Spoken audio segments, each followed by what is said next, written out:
Hello everybody, welcome to the barn where we party hard but hustle harder. In today's episode, I'm analyzing my favorite entrepreneurial book of all time, Rich Dad, Poor Dad, to give you the 6 main lessons that I picked up from when reading it. If you haven't read the book already, I strongly advise you do so, as it's going to change your entire perspective on the idea of money. Without wasting any more of your time, for lesson number 1, the rich don't work for money, they get money to work for them. And what this means, whenever you get a job, whatever you earn should not be your primary objective, but it's what you learn. Because using these skills, you'll be able to monetize them for future rewards and gains. Another thing is, you want to be an expert and learn a lot of different skills and be moderately okay in them rather than specializing in just one task. By doing so, you're able to get those who you need to create what you want in the way you want, because you already have a small idea, but you have a broad perspective on how different disciplines work and how they could come together in your corporation. But the first thing is, when you have no money whatsoever, is you want to get a job that will, yes, give you a little bit of savings for you to invest in future, but before that, you want to be learning something extremely valuable that you could potentially see you'd monetize. For example, I work in an accounting firm, so I know later on, because I'm doing this social media stuff, I will be able to run my media and bookkeeping side of things to run a full-on business consultancy firm.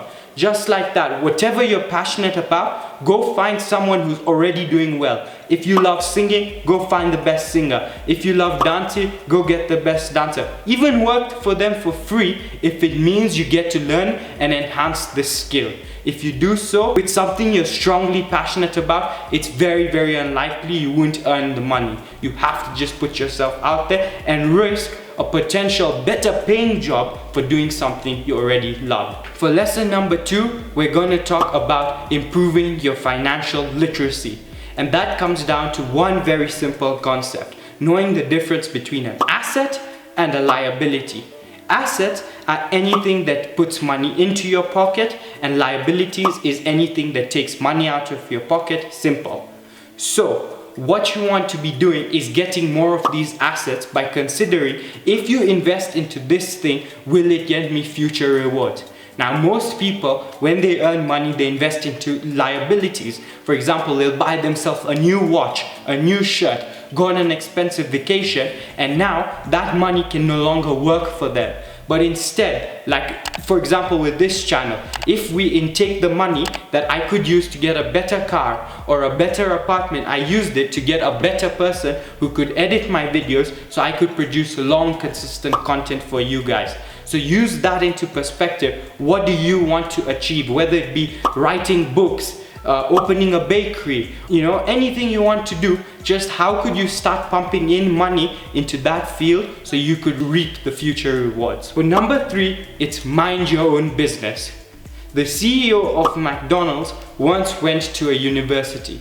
In the university asked all the students, what does McDonald's do? Everyone thought the answer was flipping burgers. But in reality, McDonald's is heavily invested into the real estate market. What does this tell you? Don't judge what other people are doing out there, as their visions are way more different from what you could expect. Focus on you, what you want to achieve, and it may be something that seems silly to someone, like, opening a video game arcade, as we said in Monday's video. But in reality, if that makes you happy, how you expand from that, if you just focus on yourself without hearing a lot of the outside noise, and you have a clear vision, things will work for you. And one day, people will come and wonder, are you just the guy who does video games? No, I run 60 different video game arcades across the country that are doing this and that. Furthermore, when it comes to minding your own business, don't look at people who show off with their fancy cars, expensive restaurant dates, fancy suits. All of that is just noise. Yes, let them be enjoying that. Know that you want to establish these bases that get you cash flow. Even if people judge your materialistic things, what you have at the time, know later you're building a machine that will pump money into your pocket such that If you buy a Lamborghini, you don't have to worry, will I be able to pay its maintenance, its fuel? You'll be able to truly enjoy it. Don't waste your money on stupid shit to impress people you don't even like. For lesson number 4, we talk about the power of corporation. Now, people think corporations are the fancy buildings that you work in or the business, but in reality, a corporation is simply a document which even in Kenya, you can literally get signed for $100. Now, what happens with the corporation is you can take all the income you get, but as I mentioned before, when paying your taxes, you less your expenditure from that income, and then you pay a certain percentage of that as taxation. For example, in Kenya, if you have a business that's earning you $1,000 per month, but you have expenses such as rent, such as utilities, all of those will be subtracted from the 1,000. Now what you're left with is the amount that will be taxed. But the beautiful thing about this is you can deduct things from your income which even aren't cash expenses, such as depreciation. It's if you buy an asset, let's say a laptop, you're allowed to say that this object's going to wear down over time, and hence you're able to deduct that from your tax bill. Furthermore, if you're in a loss position, so for example, at the end of the year, let's say you made an income of $2,000 and your expenditure was $3,000, you're in a loss of $1,000. You're able to utilize that loss in the next year such that you pay even less tax in a deferred tax asset. Now, I don't want to get so complicated on the tax laws and regulations, but by having a corporation, you're able to deduct all your expenditures from your income before taxation. However, when you're employed simply at someone else's company, the money is taxed even before it gets into your hands. That's why by always having a corporation and finding a way to provide value to society, you're more able to make more money. In other words, the lowest paid entrepreneur makes probably a better living than a decently paid employee. The next step, which sounds crazy to you, is the rich invent money. In the past, it used to be how much land you had. If you owned a piece of land, it had a monetary value to it because you could do some sort of agriculture or construction on it, and as those things would make the land price go up, hence you have made money. Then it came down to industry. If you had a business that was producing something, you were able to make money. As Robert Kiyosaki clearly says in this book, in today's day and age, the most valuable commodity you could have is information. The person who has the fastest information is the winner. And what does that mean? Social media, even it's a free platform.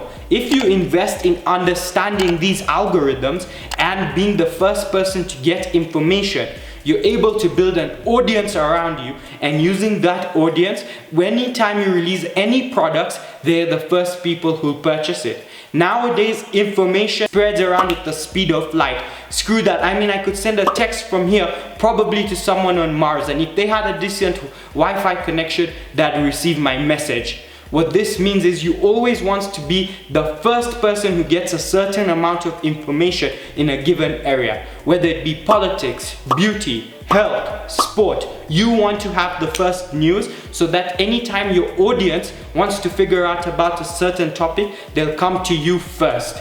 And then when you monetize these platforms, trust me, you could have a very, very comfortable life, literally speaking your truth, which, as I've said many times, is very beautiful. But the point I want you to take away from this is the rich literally invent money, because if you think about it, without any money, by producing valuable content and having a website, you're able to funnel clients that way who will give you money. You've literally created money for yourself out of thin air. It's possible, you just have to believe you can do it. Tip number 6, contrary to what they teach us in school, the number one key to success is understanding that mistakes are good things. In school, if you make a mistake, you're punished. You're given a red cross on your paper. You're sent to the principal's office. But that's not how life teaches you. Instead, you want to be of the mentality that you want to make mistakes so that you become more educated of a person, so in the future it helps you. Let me give you my personal example on this. To get Eric Omondi on this channel, it cost a lot of money. Now, that video didn't perform as well as I wanted it to have, and in my opinion, I consider that a failure. Other times, I've also paid someone to come and give me a service and I was conned. But from this, I've learned in the future how to analyze decisions before I make a deal, how to be more clear in my contract and have it signed with exactly what I want, ensuring that I don't prepay for things. And some of these mistakes are the only ways you're ever able to learn. You can read 100 business textbooks, even read Rich Dad Poor Dad, study the analytics of how to price a product.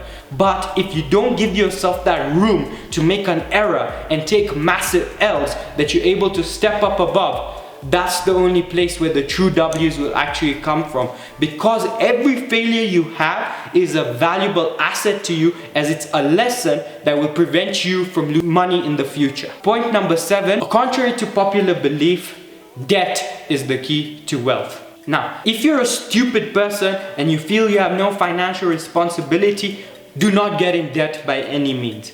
But to understand this principle, every single piece of money, including this note right here, is backed by debt.